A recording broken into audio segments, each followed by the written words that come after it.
Praise the Lord, everyone. Thank you for tuning in with DrLesiaThePreacha. So I'm just sitting in my car, waiting for my daughter to come out. But anyway, I spent some time at the gym today in the hot tub. And whenever I'm in the hot tub at the gym, I always come across somebody and have some type of conversation or whatever. And so today was no different. And so I was talking to a lady who happens to be a pastor's wife. And she's been a pastor's wife for like 40 years or something. 30 to 40 years. And she happened to know uh, my pastor from way back a long time ago. A pastor that's associated with my first marriage. Okay. And so we got to talking about, you know, how that pastor guided me,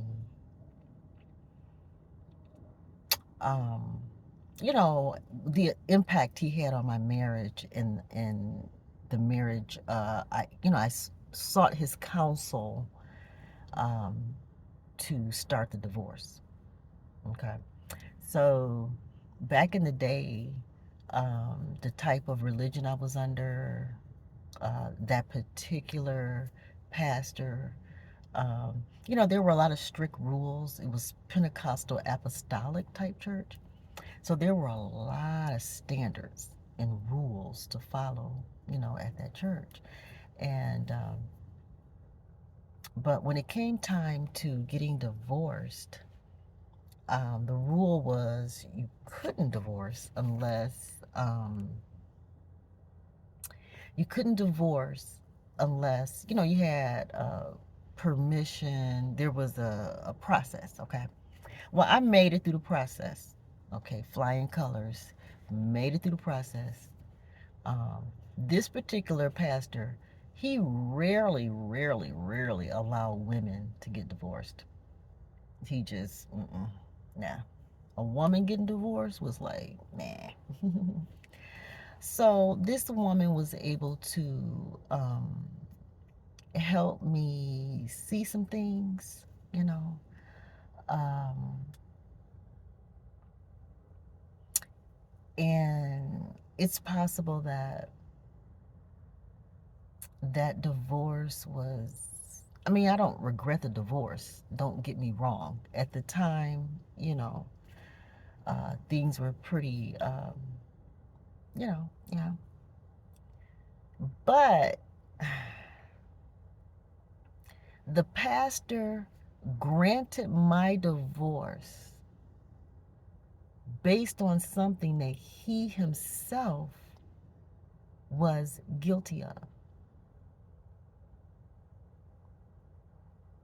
So I didn't find out about the lifestyle he was living until I was in my 40s. Okay, I was in my 40s when I realized that this particular pastor had one legal wife, and then he had other women that were living in, homes and stuff. I mean, he was like a King Solomon type. He took care of the women. But at the time, I just didn't know about it at the time. But I'm going to him, letting him know that, my husband's cheating on me, and the cheating had got so bad till it was possibly not someone attending the church, but a family member of someone that was attending the church. So that's how the pastor even knew about it, because the cheating had reached the church. You know what I'm saying? So, but again, he's living this way. I just believe, had he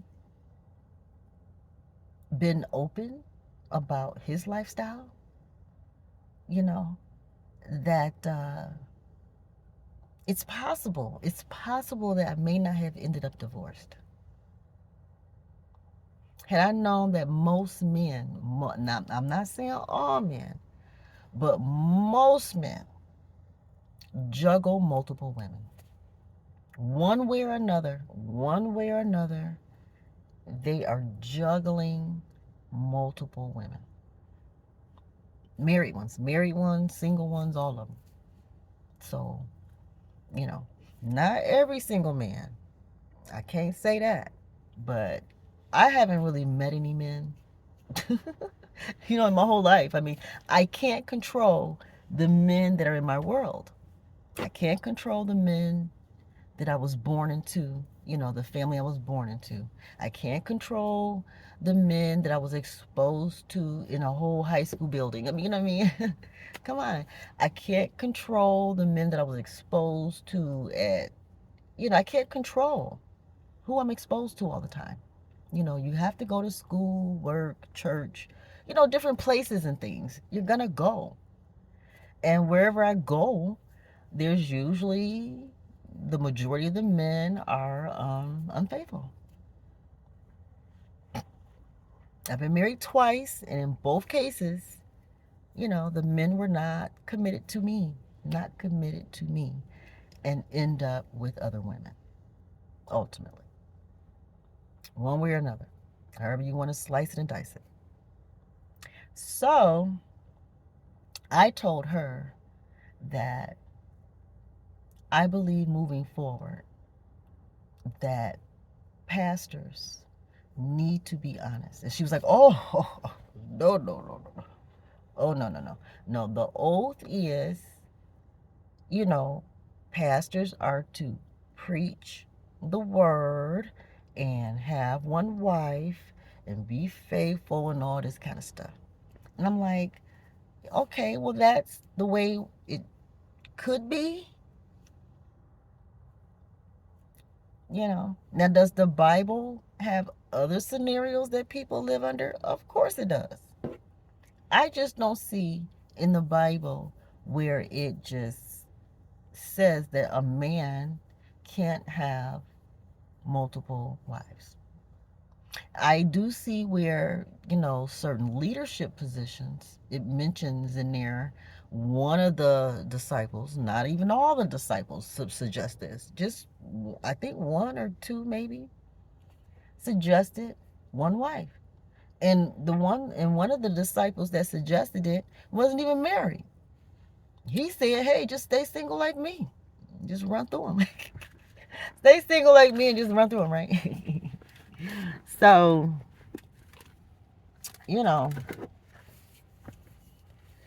I told her that I see where it's biblically sound to have multiple spouses. And I told her I believe sex is marriage. And it don't matter if that sex is connected. And when sex is marriage, it don't matter if it's connected to legal marriage, foul play, even men that, that force themselves on women. You're supposed to be financially responsible for that woman. Biblically. I'm just saying. Whether it's incest, whether it's appropriate or inappropriate, once sex happens, there's a commitment in place. And it don't matter how you dress it up.